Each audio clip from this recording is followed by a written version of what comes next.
Sou André Carvalheira, mais conhecido como Xará, e fiz várias coisas dentro do cinema, várias funções, mas a minha função principal, digamos assim, é a direção de fotografia, né?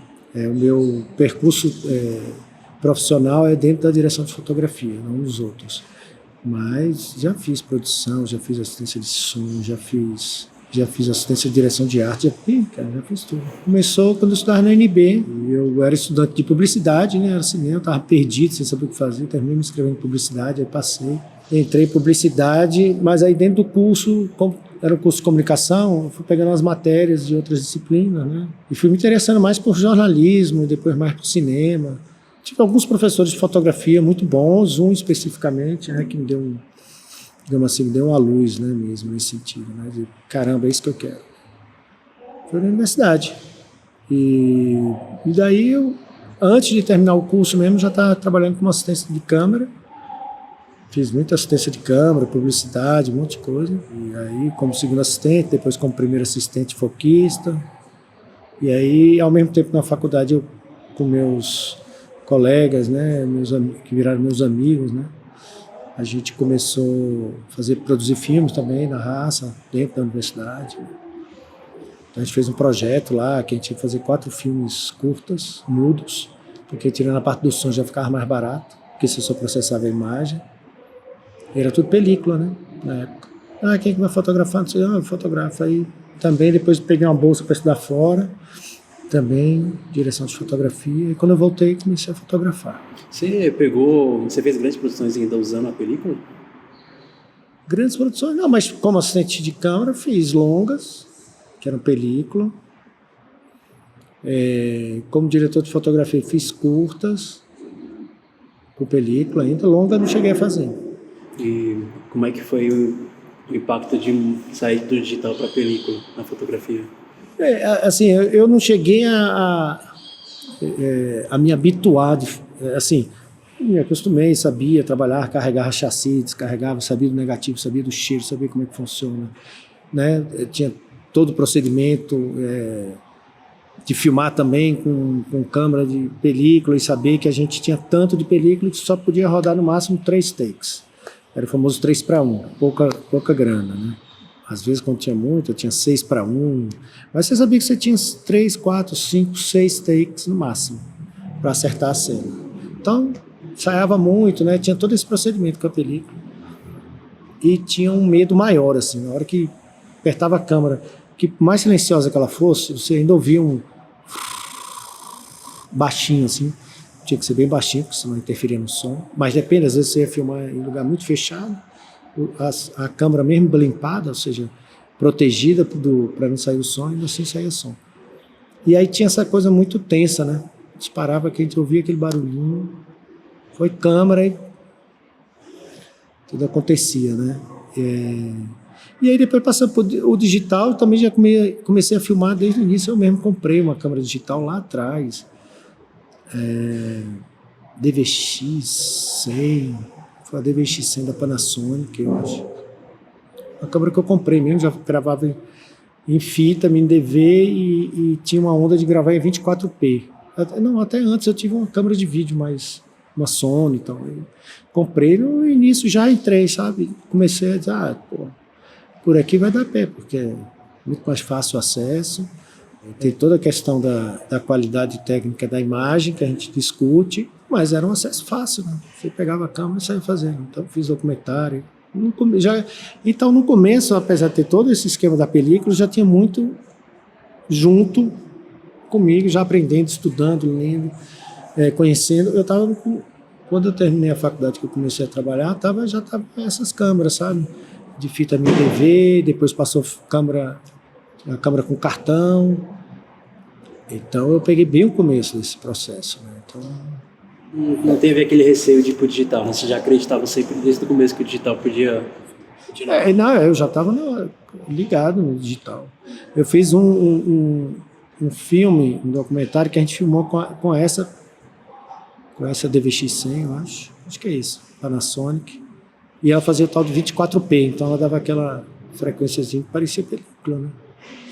Fiz um documentário e teve gente que olhou assim e achava que era 16. Tinha filmado. E não era 16. Dá para encontrar um caminho, sabe? Dá para achar alguma coisa. Claro, tem muito mais restrições, é muito mais complicado de fotografar, por exemplo, do que o 35mm, que, né, ele, tecnicamente tem menos área, né? Cobre menos áreas da visão, então você está mais restrito, né? Mais difícil fotografar, na verdade, para ficar bom. É fácil ficar ruim. Por isso que a gente tem essa impressão, nossa, o vídeo é feio. Depende, o vídeo bem fotografado pode ficar bem bom. Mal fotografado, até a película fica ruim. Nesse processo de você de aprender a fotografar, como você entendeu que a fotografia podia ser um auxílio de contar uma história dentro do cinema? Não, aí eu comecei com fotografia fixa, né? Coisa da estética, da fotografia, de enquadramento. E aí vi muita referência, até hoje, né? Eu gosto de ver muito livro de fotógrafos novos. Estou sempre buscando referência de foto, né? De imagem. E aí depois conhecendo esses amigos na universidade, que eram do cinema, aí eu comecei a entrar por essa seara do cinema, né? E aí imediatamente a imagem, quando eu comecei a filmar, eu me conectei muito forte com a câmera em movimento, sabe? Com tanto de vídeo quanto de película. Muito mais do que com a câmera fixa. E aí eu fui meio que parando de fotografar fixa e filmando muita coisa. Porque eu estava muito envolvido nessa coisa de filmar, de ver como é que é a imagem em movimento, né, brincar com isso. Foi um pouco assim que a imagem foi entrando em mim. E essa imagem em movimento é uma imagem narrativa, né? Evidentemente que, né, tem filmes experimentais no sentido de filmes não narrativos, né? Videoarte, assisti muito videoarte também, gosto muito desse trabalho também, digamos assim, um trabalho mais voltado para artes plásticas, né? Que você trabalha outras coisas dentro da imagem, né? Mas no cinema, especificamente, aí mergulhando nesse cinema que a gente conhece como cinema, ele é narrativo, a imagem é narrativa, a imagem está contando uma história, né? Ela não está simplesmente porque ela é esteticamente interessante, porque ela tem um enquadramento bom, porque ela é isso, por isso, aquilo. Ela tem que ser tudo isso de bom, mas de acordo com o filme. Tanto é que você pode ter um filme que eu acho mal fotografado, mas a fotografia é linda. Só que eu acho mal fotografado. Porque eu acho que o filme, a fotografia não está me contando o filme. Ela está se resolvendo, ficando esteticamente bela. Né? Tá. E aí? Né? Então a imagem para mim, como ela é mais de cinema, ela já é narrativa. Assim, eu já vejo, já penso a imagem de uma forma narrativa. Eu leio o roteiro e fico vendo a imagem, como é que aquilo pode estar em imagem, como é que é interessante, como é que pode estar a luz, onde é que pode estar a câmera, quem é que está vendo isso que está acontecendo, quem não está, né, o ponto de vista de quem é o ponto de vista dessa cena. Então não é só a narrativa, também a câmera, a imagem, a narrativa, mas tem também a questão do ponto de vista. A câmera é o ponto de vista de quem? Quem está olhando essa cena? De onde se olha essa cena? Como se vê? O que a gente vê e o que a gente não vê dessa cena? Se é uma narração em primeira pessoa, o personagem pode não ver tudo da cena. E vários filmes são feitos em cima disso, né? Tem um grande acontecimento, um assassinato, uma coisa que acontece, o personagem vê e não vê, e fica até o final do filme tentando descobrir o que foi que aconteceu, porque ele não conseguiu ver tudo. E aí o espectador também não vê, porque o espectador viu a partir do ponto de vista desse personagem. Então a câmera também, além de ser narrado, contar a história, ainda tem que dizer quem é que está contando essa história. Né? Então ela tem essas duas facetas. Né? Você já passou por um processo de adaptações de livros, ou contos, ou teatro, que você viu que o que estava ali era muito diferente do que você ia levar para o cinema? Essa questão das linguagens, o cinema é a sétima arte, né? E isso tem um significado. Assim. O cinema é a sétima arte. Não, o cinema não é teatro, o cinema não é literatura, o cinema não é rádio, o cinema é o cinema. E dentro disso, a pesquisa para cinema de todos esses caras vanguardistas dos anos 20, 30, 40, os caras que vieram antes, pegaram a câmera de cinema, é uma arte nova, então ela vai ter uma linguagem dela específica. Né? E essa linguagem ela quebra com o teatro, ela quebra com o romance, ela quebra com a pintura, ela quebra com tudo, mesmo bebendo de tudo isso, mesmo tomando de tudo isso. Mas ela, sobretudo, ela não é teatro, o cinema não é teatro. Então, tem até alguns diretores bem radicais, assim, como Robert Bresson, que é um francês, dos anos 50. Ele é pré-Nouvelle Vague. Ele conviveu um pouco na Nouvelle Vague, mas não era da Nouvelle Vague. Ele faz um filme que os personagens não são desdramatizados. Não fazem caras e bocas, não fazem expressão, não fazem nada. Simplesmente fazem ação. Tipo, né? Pega aquilo, leva até um lugar, entra no carro, outro cara entra. E aí você vê o personagem está praticamente com a mesma expressão o tempo inteiro no filme. Porque era uma proposta radical para dizer assim, olha, o cinema, a grande arte do cinema, enquadramento, mas a chave do cinema é a montagem. Você pode até ter uma montagem no teatro, mas não como ela é possível ser feita no cinema. De mudar rapidamente de espaço, de tempo e de lugar, né? Você dá um salto no futuro, né? Tipo 2001, um macaquinho bate lá, o osso joga para cima, puf, monolito, toma em 2010, né? Então você pode fazer grandes elipses, isso é o cinema, né? Você pode fazer isso na literatura de alguma forma? Pode também. Aí, mas a literatura, ela vai narrando outras coisas que você não vê. No cinema é só o que você vê e escuta. Você não tem pensamentos. Na literatura você fala, né? O personagem pensou que não sei o que nesse momento seria tal coisa. No cinema você não tem isso. Então é outra especificidade, pela falta disso, né? Então você vai criando o cinema como uma sétima arte na forma de se diferenciar das outras mesmo. A busca do cinema sempre foi essa. Então, por isso essa coisa de botar a câmera lá embaixo, assim, esse fascínio com a câmera, né? Gente, vamos contar a história de outra forma, né? Com essas posições de câmera e o plano. Aí o cara lá, o russo, né? Sempre os russos, né? Os caras fazem experiência, botam um prato de comida, um rosto, uma arma, o mesmo rosto, uma faca, o mesmo rosto. Aí começa a criar sentido, dizendo, ele está assustado, esse cara, não, ele está com fome, não, e ele não está absolutamente nada, que não mudou a expressão. É só o que você colocou antes de vir aquela imagem. Então, uma imagem anterior já provoca a reação na imagem seguinte. Então, isso é específico do cinema, né? Buscar essa diferenciação. Eu acho interessante você ter puxado esse assunto. Nem respondi a tua pergunta, mas caí por esse lado, porque eu achei que era interessante falar sobre isso também. É uma coisa pensar especificidade do cinema e como ele se descola das outras artes. E como a gente pode filmar aparecendo... A novela, por exemplo, é um uso do audiovisual, mas é um uso entre o teatro e a rádio. Ela é diferente de uma proposta cinematográfica que você procura, através da posição da câmera, da fotografia, da luz, criar um sentido que não está só no blá, blá, blá, que é o teatro. A fotografia, ela influencia muito em diferenciar a rádio, a televisão do cinema. Logo depois que... recentemente você fez o New Life S.A., né? Sim. E como é que foi o processo de um diretor de fotografia agora ser diretor? Mas eu também, na verdade, isso tudo começou lá atrás também. Nesse projeto, por exemplo, um dos filmes, esse projeto que eu te falei lá atrás, dos curtas mudos, um dos filmes era eu que ia dirigir. Eu terminei dirigindo e fotografando. Fiz as duas coisas. Então, eu já tive essa coisa das histórias na cabeça, de querer falar de histórias, de querer mostrar certas coisas, né? Eu fiz 5 curtas ao todo, como diretor. Então, eu já tinha feito 5 curtas, né? Já. E aí apareceu essa oportunidade de escrever um projeto de longa, eu queria fazer, aí o projeto, um amigo meu escreveu, outro amigo meu pegou e deu a forma final do roteiro, né? E aí foi interessante trabalhar. Eu me descolo, não me descolo da fotografia, eu estou bem colado da fotografia, mas eu consigo fazer essa mudança de chave. Então, eu sou diretor, não sou diretor de fotografia. Então, o diretor de fotografia, a diretora de fotografia, está ali do lado, vai fazer o trabalho dela ou dele, né, da mesma forma, e eu vou estar concentrado no que eu acho que é fundamental, né, que cabe só a direção, que é mise-en-scène, que é atuação, né? Isso ninguém vai cuidar por você, né? A fotografia tem alguém olhando por você, né? Mas no processo de pré-produção, você ainda está bem colado com a fotografia ainda, né? De conversar com o diretor de fotografia, de apresentar referências. Olha, acho que uma coisa por aqui pode ser interessante, por ali, aí, né? No caso era um diretor de fotografia, ele falava, não, acho que tem isso aqui, né? Então a gente foi conversando a fotografia sem eu chegar e dizer, olha, eu quero exatamente isso, é isso que você vai fazer, né? Não é isso.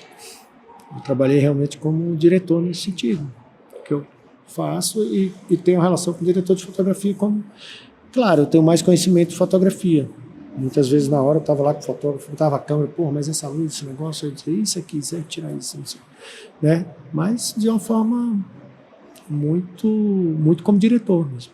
Uma vez eu vi uma entrevista sua que é para a UNB, você tinha comentado sobre algumas vezes você chegar no diretor do filme e falar, olha, talvez seja melhor mudar essa cena que é de dia para uma cena à noite, que pode funcionar melhor a fotografia, e até quando você se permite em alterar a coisas que são que relevantes, né? Mudar o dia da cena para a noite é um pouco...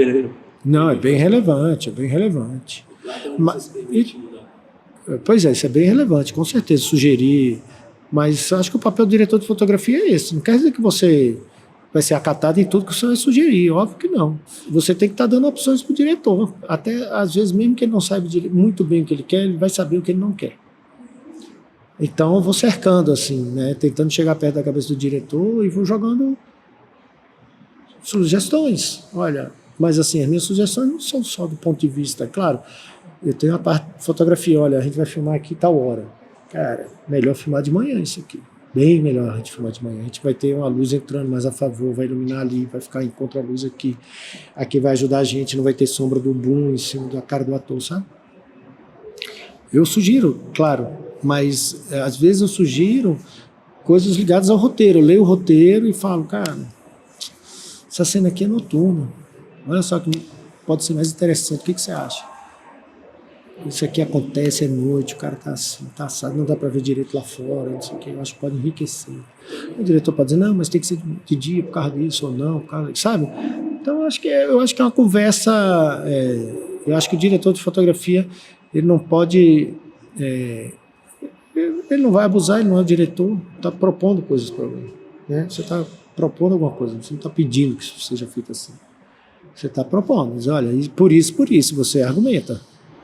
Então não são decisões assim estéticas, mas porque você também consegue compreender que se encaixa melhor com o roteiro. Exatamente, não é só, a fotografia ficar bonita. Não, tem que ter a ver, entendeu? Não é só, vamos filmar só no pôr do sol, porque o pôr do sol aqui é legal. Em vez de filmar em 5 dias, vamos filmar em 15, né? Só pôr do sol. Se eu enxergar num filme, que eu olhar e dizer, cara, esse filme aqui, tipo Cinzas do Paraíso, né? É um filme que praticamente, não é todo, mas dá pra ver que não é todo. Várias vezes eu vi isso aqui, ele não filmou queria filmar na hora mágica. Mas tem grandes planos abertos fora, que é tipo uma fazenda, né, uma plantação, nesse horário, né, na hora mágica. Mas eu acho que a minha proposta é sempre no sentido que é interessante para um roteiro, assim, não é só... Eu digo, né, tem um lado estético, narrativo do roteiro, o que o roteiro está falando, o que eu acho que vai de encontro a isso que o roteiro está pedindo e que o diretor está pensando e tal. E do outro lado é uma coisa técnica de visita de locação. Em vez de fazer de manhã, vamos fazer à tarde. Não, mas não pode parecer que é de manhã nem que é de tarde. Não importa, o espectador não sabe. Se for 10 horas da manhã ou 3 da tarde, é o mesmo horário para o espectador. Não tem diferença. A menos que você bota escrito pela manhã, do dia tal, aí, amanhã. Não vai saber. Né? Então, tem também as opções que eu dou de questões esteticamente interessantes e práticas para aquela cena que tem que acontecer naquele horário, só tentando ajustar alguma coisa, entendeu? Acontece isso também, são 2 tipos de intervenções, né? Uma criativo estético ali e a outra estético também mais técnica, mais a parte técnica. Assim. Eu queria saber como é que foi o choque para você, depois de quase 5 curtas, um monte de filme independente, agora dar de cara com produções global, um orçamento talvez um pouco maior e talvez abrir mão um pouco de gambiarras, ou ainda tinha muita gambiarras? Gambiarra do brasileiro, cara. Gambiarra do brasileiro, acho que mesmo de longa-metragem, com muito recurso, parece sempre um lugar para colocar uma gambiarra, com certeza. Mas porque a gambiarra, ela pode ser a solução de muita coisa, né? É isso, fotografar e filmar sempre são situações novas. Não é que você já sabe tudo. Claro, tem muitas situações parecidas, se repetem e tal, e com experiência você vai entendendo que aquilo, tal jeito. Mas sempre é muito diferente, é o básico. Sempre é muito diferente. Eu nunca sei direito como é que eu vou iluminar em um lugar sem ter visto esse lugar, porque pode acontecer muita coisa, né? É muito diferente. Pode ter que prender a câmera de tal jeito, não tem um equipamento específico, mas aí se prender naquele negócio com aquilo ali vai dar certo. Então isso aí vai ter esse espaço criativo, assim, sabe? Da construção técnica das possibilidades. Isso aí sempre vai existir, né? E o cinema avança assim, né? Tudo foi gambiarra no início, né? Depois virou Steadicam, virou carrinho, virou grua, virou não sei o quê, mas no início, a partir de uma ideia, né, de set, assim, de resolver um problema, né? Então, isso aí. Agora, a produção grande é a quantidade de gente, tem muito mais gente em volta, é uma produção muito menos, diria, muito menos intimista, menos próxima, assim, né? Quando você faz cinema independente com equipe menor, fica todo mundo muito próximo, né? Somos poucos, somos só nós, estamos sempre nós naquilo. A produção grande não, aí já é mais, se torna um pouco mais impessoal nesse sentido, né? Muita gente, departamentos, maior e mais, menos concentrada, digamos assim, né? E muito mais equipamentos também. Ó, aí você tem um conforto de equipamento, basicamente todo equipamento que você pede tem, e aí termina que realmente as gambiarras terminam diminuindo, porque você tem os equipamentos e aluga os equipamentos para isso, né? Tem dinheiro para isso. Enquanto que no cinema independente não, né? Você tem recurso, tem que fazer com aquela luz que está ali, tem que se virar com aquilo, não dá para inventar outra coisa. Não vai ter outra coisa para iluminar, só tem aquilo mesmo, né? Mas aí se você faz os dois tipos de cinema, eles são completamente diferentes, eu acho que é mais esses comportamentos, é saber se você tem que saber que como o cinema é dispendioso, caro, envolve muita gente, gasta muito tempo das pessoas. São dois bens preciosos, né? O tempo e o dinheiro. Né? Você tem que ir muito bem preparado, acho que você tem que se preparar antes. Fazer uma boa pré é o segredo. E aí se é baixo orçamento, se é com alto orçamento, você vai ter que se preparar de qualquer jeito, igualmente para os dois. Não vai ter que se preparar mais por outro que tem mais recursos, que tem mais gente, que tem mais equipamento, tem que definir mais coisas. No baixo orçamento também. Se você procurar fazer isso no baixo orçamento, você é garantia de uma filmagem tranquila. Eu queria compreender e entender o seu ponto em relação ao cinema industrial e o cinema autoral. Porque muitos cineastas vão fazer essa pergunta de qual cinema fazer. E aí eu queria saber o que você sugere, porque a gente sabe que o industrial é o cinema que paga nossas contas, e o autoral é o que nos permite ainda ter uma percepção artística do cinema. Sim, sim. Pode fazer essa diferenciação entre um cinema e outro. Talvez, no cinema, talvez um cinema maior, assim, digamos assim, né? Mais superprodução, essas coisas. Eu não sei, eu fico me perguntando muito se existe, para fotografia especificamente, se existe uma questão imposta de um certo mercado sobre o fotógrafo, no sentido de, faça uma fotografia assim, né? Não faça muito contrastada, não faça muito assim, né? Ou se tem uma imposição que eu acho maior, às vezes é do gênero, por exemplo. E mesmo se você for fazer baixo orçamento, você vai terminar... um filme de comédia, ele tem uma luz, né? Eu acho que ele tem uma luz específica que não vai ser um filme de drama que eu vou trabalhar de outro jeito, né? Enfim, existe talvez uma imposição assim, meio de gênero, né? Que tipo de filme você está fazendo. Mas em relação à criação artística, olha só, a gente acha que a gente tem mais liberdade no baixo orçamento. Tem e não tem, porque você não tem todos os equipamentos. Então você tem uma restrição. E no outro você não tem tanta essa restrição do equipamento. E a parte da sua criação vai depender muito do diretor com quem você vai estar trabalhando. E um grande produtor vai chegar no set e vai dizer, eu estou achando que essa fotografia, a fotografia que você está querendo apresentar, é uma fotografia muito contrastada, como podia acontecer no cinema de Hollywood nos anos áureos, né? Hoje não é mais assim. Que realmente o produtor executivo estava lá no set, olhava e dizia, a minha estrela, né? Minha Marilyn Monroe está com sombra no rosto, pelo amor de Deus, né? Eu acho que tem essa restrição, entendeu? Até porque a nossa diferença entre superprodução brasileira e baixo orçamento brasileiro é considerável, tem uma quantidade de dinheiro boa, mas ela não é enorme, entendeu? Como nos Estados Unidos, tipo assim, né? O cara faz um filme com $1 milhão, o outro faz com 150 milhões de dólares, sabe? São mundos muito diferentes, né? Um cinema, digamos, baixo orçamento independente americano e uma superprodução americana. Superprodução americana a gente não tem uma superprodução assim no Brasil, desse tamanho. Então a gente tem um tamanho grande, superprodução, óbvio, Mas o trabalho artístico, ele acontece dos dois lados, dependendo de se você tiver a sorte de cair com um diretor que tem, sabe, tem um pensamento, tem um questionamento, tem uma ideia, é cineasta, cinéfilo, conhece filmes, sabe, ele vai estar querendo propor alguma coisa na fotografia, criar, pensar junto a fotografia, independentemente se você tem muito recurso ou não. Eu acho que depende muito da relação do fotógrafo com o diretor. É relativo essa coisa, sabe? Do cinema independente e do cinema superprodução, questão a criatividade que você pode trabalhar. Acho que ele é um pouco livre em ambos, na verdade. É saber como trabalhar também em ambos lugares. Caminhando já um pouquinho para o final, eu queria... Uma das escolhas do Cine Brasília para fazer o cenário desse episódio foi uma sugestão sua, porque você tem uma história muito importante aqui dentro. E eu queria que você compartilhasse um pouquinho dessa história do que aconteceu aqui dentro. O Cine Brasília, a minha formação de cinema foi aqui, né? Vi muito no Cine Brasília, não só para o Festival de Brasília que acontecia, mas também os 2 filmes do Wong Kar-wai que eu vi a primeira vez do Wong Kar-wai foi aqui.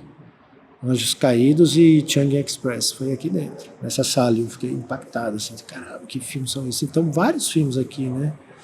Eu assisti, eu via muito ao Cine Brasília. Então, o Cine Brasília foi a minha formação no cinema também, né? E eu organizei mostra aqui, já cheguei a organizar mostra do Carlos Reichenbach aqui, organizando curso. Fizemos uma mostra aqui do Baile Perfumado. O Baile Perfumado ganhou um Festival de Brasília. No ano seguinte, a gente trouxe de novo o filme, fez uma sessão aqui, cara, lotada essa sessão. Não cabia gente aí dentro, sabe? E o filme era muito forte, né? Tinha batido muito naquela geração, né? E foi incrível. Então, assim, eu tenho um carinho muito grande pelo... Já subi aqui no palco várias vezes, continuarei vindo, assim espero. E já filmei dentro da sala de cinema, já fiz um filme que era aí dentro, que passava, uma cena.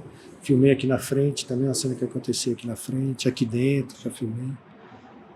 Então, assim, além de ser um lugar que eu vinha acompanhar a produção cinematográfica, fazer contato com diretores, fotógrafos, com tudo aqui, né? Equipe de outros filmes. Foi também um lugar que já foi set de filmagem para mim, né? Algumas vezes. Cheguei no Brasília, achei um lugar, eu acho que é um lugar simbólico, acho que é um lugar importante para mim. Meio clichê, talvez, né? Porque é para muita gente, mas é isso. Por que fugir dos clichês também? No final, eu deixo as perguntas em relação ao seu filme favorito da vida mesmo e o seu cineasta que você admira muito, que seja daqui de Brasília. Filme favorito, filme. Cinema. Tá louco, meu. Que isso? Filme favorito. Que nem essa pergunta capciosa do tipo, qual a sua cor favorita? Cara, eu não sei, eu acho que depende do dia, da lua, de manhã, se é de tarde, se é à noite, se eu bebi, se eu não bebi. O cinema é a mesma coisa, cara. Qual o meu filme favorito da vida? É muito difícil. Não tem não, posso citar uns 30 assim, que estariam entre os favoritos, talvez. E é engraçado também, que é a mesma coisa que eu falei das cores. Então, assim, hoje meu favorito é um filme que eu vi ontem, assim, aí, esse é meu filme favorito, mas não posso chamar de favorito, porque se eu for parar para pensar, mas assim, eu estou na onda do filme, né?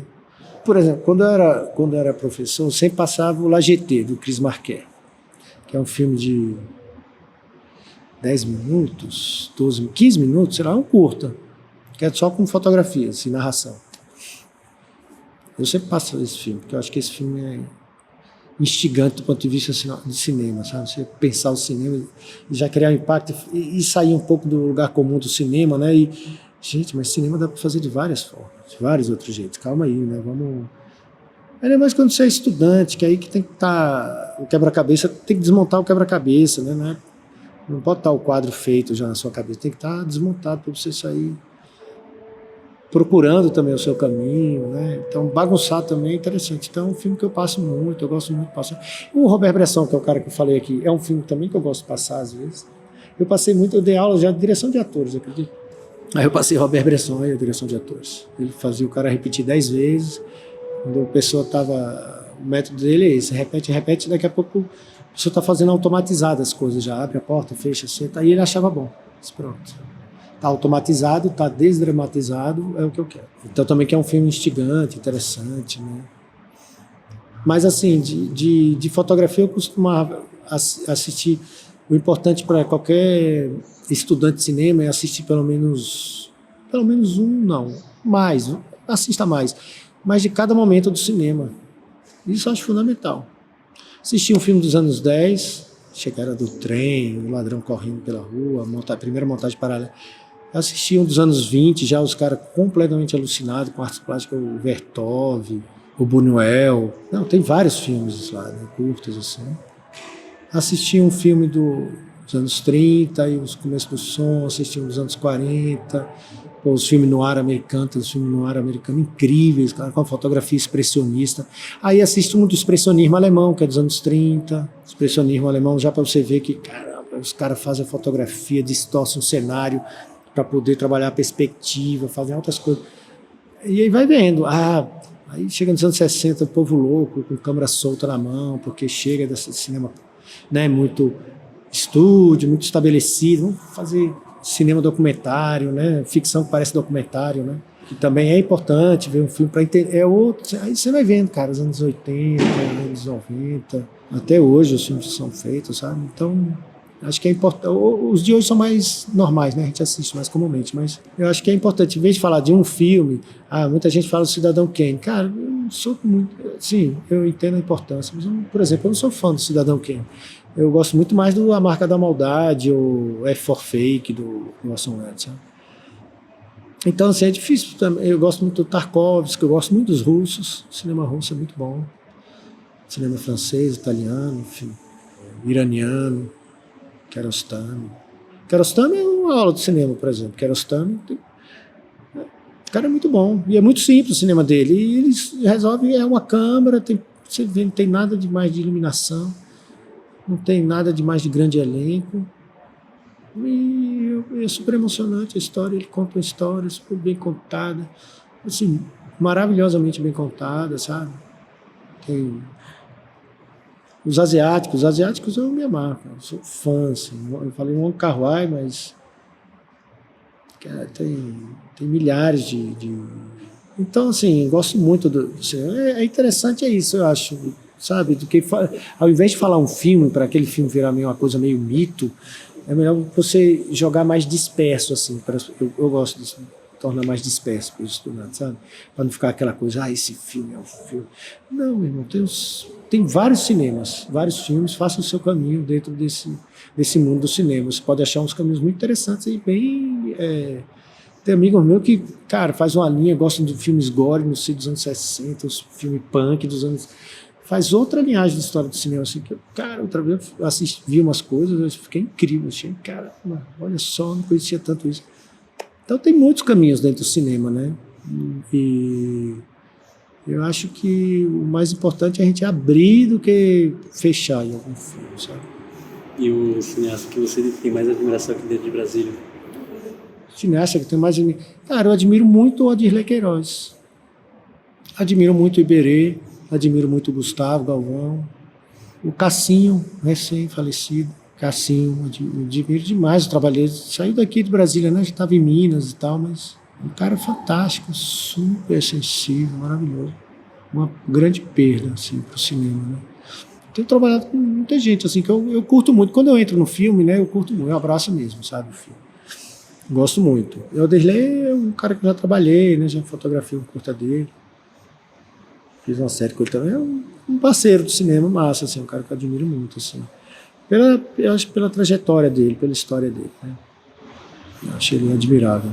Uma que eu nunca trabalhei, que eu admiro pra caramba, a Rafaela Camelo. Admiro super o trabalho dela, sabe? Tem pessoas boas e pessoas novas também interessantes no cinema brasileiro, sabe? O cinema do DF, né? Não chama de cinema brasileiro, não, né? O cinema do DF, para ampliar um pouquinho. É isso.